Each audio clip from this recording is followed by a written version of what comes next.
Number 10. Kayla Seloff. In August 2016, someone in Houston, Texas saw suspicious flashlights inside an empty home. They quickly notified cops who arrived at the scene where they spotted a woman lying on the floor with a man. As officials walked through an unlocked door, the couple quickly tried to hide, but by then, it was too late. The cops found them easily. The woman, named Kayla Seloff, told officers she was married to the man Joshua Leal, and they had just bought the home the day before. It was a flat-out lie with insufficient cover. As soon as the officers took the pair to their car to see their IDs, they smelt marijuana and even saw a glass pipe on the dashboard. When they searched the car, they found more drug paraphernalia inside and a small bag of marijuana too. At this point, Seloff admitted the drugs were hers and revealed that she was actually the realtor for the home. And guess what? She had sold the property just a day before. Understandably, the new homeowners filed charges against her and her husband, expressing that they did not approve of the couple being there and of whatever they had going on inside the property. Seloff and Leal were both charged with criminal trespassing, with bonds set at $1,000 each. Number 9. Sarah Michelle Trost. A 40-year-old real estate agent named Sarah Michelle Trost met an extremely tragic end when she was gunned down inside her car in front of a home she had for sale. Although medical help arrived quickly, she succumbed to her injuries on the scene and was soon pronounced dead. Everyone wondered why someone would thoughtlessly murder the good-natured mother of one in a gruesome and shocking way, and most of her friends believed she had done absolutely nothing wrong and that she was only murdered because someone mistook her for a landlady. Some of the neighbors had told police that 51-year-old Raymond Wesley Reese had been upset after getting thrown out of his home thanks to a dispute with the owner. They also reported that they saw his car drive up to Trost's Jeep and crash into the front of it. And just a few hours later, police arrested Reese in West Palm Beach and charged him with Sarah's murder. Even though he had pleaded not guilty, all evidence points towards him being the culprit. According to court records, he actually gave a call to 911 after committing the murder and then asked them to send an officer to pick him up because he had shot somebody. But he still pled not guilty for some reason. The home's owner talked to the police and confirmed that she had recently evicted Reese from her property and did not take it well. He was very upset and wanted to take things out on the landlady. The suspect is currently being held without bail, and even though sentencing hasn't been carried out yet, he's expected to spend the rest of his life locked up. Number 8. Soren Arne Oschlegel. On October 5, 2021, a realtor in Virginia named Soren Arne Oschlegel sold a house. He was so proud that he even posted a status on Facebook congratulating his, quote, out-of-town buyer, and said he was so happy he could find a place that fits his needs. But only 3 days later, he was found killed. His client was 84-year-old Albert A. Baglioni, who had been living in Alabama and signed a contract to buy the Portsmouth, Virginia property without looking at it in person first. And reports suggest that he and Soren met for a final walkthrough before the client took formal possession. Around 6 p.m. on October 8th, the Virginia Police Department responded to the house on Bowling Road. He told the police that he had killed the realtor while holding a weapon in his hand. It's suspected that he wasn't happy with the property's condition. After confessing, the 84-year-old closed the door and took his own life. After hearing the gunshot, a SWAT team entered the building and found the man and 41-year-old Soren Arne Oschlegel inside with fatal gunshot wounds. One of Baglion's neighbors confessed that something about him just hadn't seemed right. Number 7. Sarah Ann Walker. By now you may have realized why real estate agents ask to hold our IDs before we're allowed to look at home models. While it may not seem like a dangerous job, there are actually a lot of risks involved with the details. Let's go back in time a bit and talk about a disturbing case featuring Sarah Ann Walker. On July 8, 2006, her dead body was found in a Texas model home by a couple who had come for a viewing.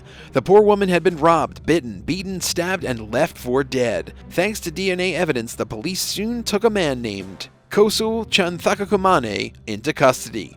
Apparently, he had been targeting real estate agents to rob. He had a long history of committing crimes and was previously arrested for stealing a car at a gunpoint in North Carolina.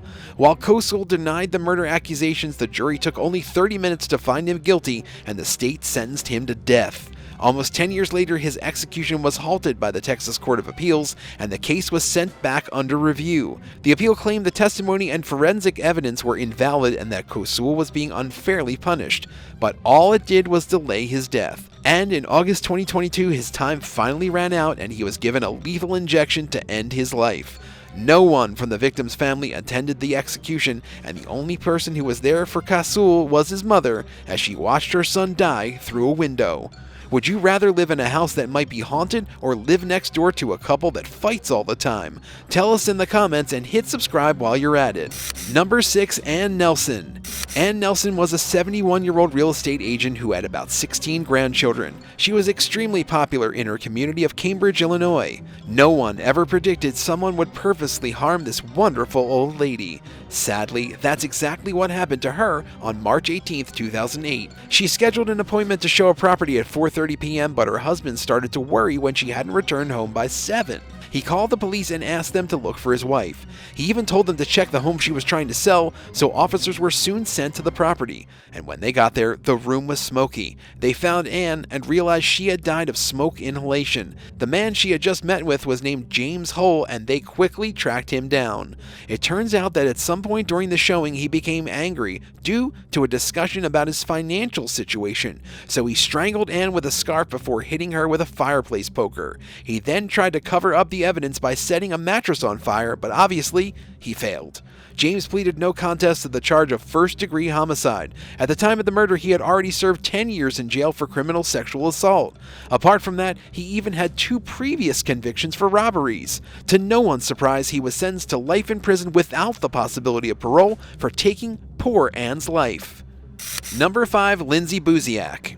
This story comes from Saanich, Canada. In February 2008, an agent named Lindsay Buziak was asked to help a strangely mysterious couple find a multi-million-dollar home. After getting the call, Lindsay was immediately uneasy. For starters, the potential client called her personal phone instead of her work cell. Plus, the woman who was talking seemed very suspicious. When Lindsay shared her discomfort with her boyfriend Jason, he offered to wait outside the home while she met with the clients. A while later, she received a call from a woman who said that Paolo was not coming to look at the house. Despite this, a couple showed up at the home at 5:30 p.m. for the showing, and witnesses saw them enter with Lindsay. About 10 minutes later, her boyfriend and his colleague came to the scene. They were waiting for the agent to finish, but instead, they saw a man and woman come out. When the couple saw that other people were waiting outside, they immediately went back in. Jason texted Lindsay to see if she was safe, and when she didn't open the message, he and his colleague went inside. It was there that they had found her dead. She had been stabbed in the bedroom nearly 40 times, and none of her belongings were stolen. The murderers had somehow disappeared, and there wasn't a single shred of DNA evidence. It turns out the couple had used fake names and phone numbers to schedule the meeting. While some believe Jason was the murderer, others think Lindsay was murdered by a drug cartel since they thought she was a police informant. None of those claims have been proven though, and Lindsay Buziak's murder remains unsolved. Number 4, Suzy Lamplugh. Lamplugh was an English estate agent that went missing in July 1985 after a meeting with mysterious Mr. Kipper about a home in Sherrills Road, Fulham. Her diary had all the details about her appointment, which also stated the two were meeting outside the apartment that afternoon. A witness saw her waiting outside the property at 12:50 p.m. The owner of the home next door heard her and Mr. Kipper leave the house, and this sighting later became the basis of a picture made by the man. Other witnesses report that they saw a pair get into a car. After the meeting, Lamplugh was never seen again. Over the years, police received countless calls from people all over the world claiming they had seen the 25-year-old. Detectives even went to Belgium to interview a Mr. Kipper, but he wasn't the culprit they were looking for. There were thorough investigations, but nothing came up for a very long time. Then, the most promising lead came 3 years later when police conducted 3 interviews with John Kanan, a convicted killer whose prison name was Kipper. He had been convicted of murder and multiple sexual offenses, and his targets were always professional women. Now, the police never found any substantial evidence to connect Kanan to the case, but he's considered the prime suspect to this day. Lamplugh was declared dead in 1994, but her body was never actually found. Both of her parents passed away without knowing what happened to their precious daughter. Number 3, Troy Vanderstel. Next up, let's talk about the murder of Troy Vanderstel. He was a 33-year-old real estate agent from Michigan who had a very good professional and personal reputation. He never got into trouble and was amazing at his job. On July 1st, 2008, he was shot in the conference room by an unhappy client, leaving everyone who knew him absolutely devastated. Apparently, the two had an argument, and the client, a 74-year-old man named Robert Johnson, believed Troy had ripped him off. Robert came to the meeting extremely drunk, armed, and unreasonable. vehicle. When the agent asked him to leave, he was enraged and put a bullet in Robert's head with a handgun. Johnson would go on to admit to the killing, and soon a Muskegon County judge found him guilty of first-degree premeditated murder, sentencing him to life in prison. The victim's wife, Bridget, expressed that while she was glad justice had prevailed, it didn't bring her husband back. There will be a void there forever, and it's really sad his life was taken away like this. Troy's father, Dennis, said that he knows his son was an ethical man and pointed out how Johnson could have just walked away from the deal at any point.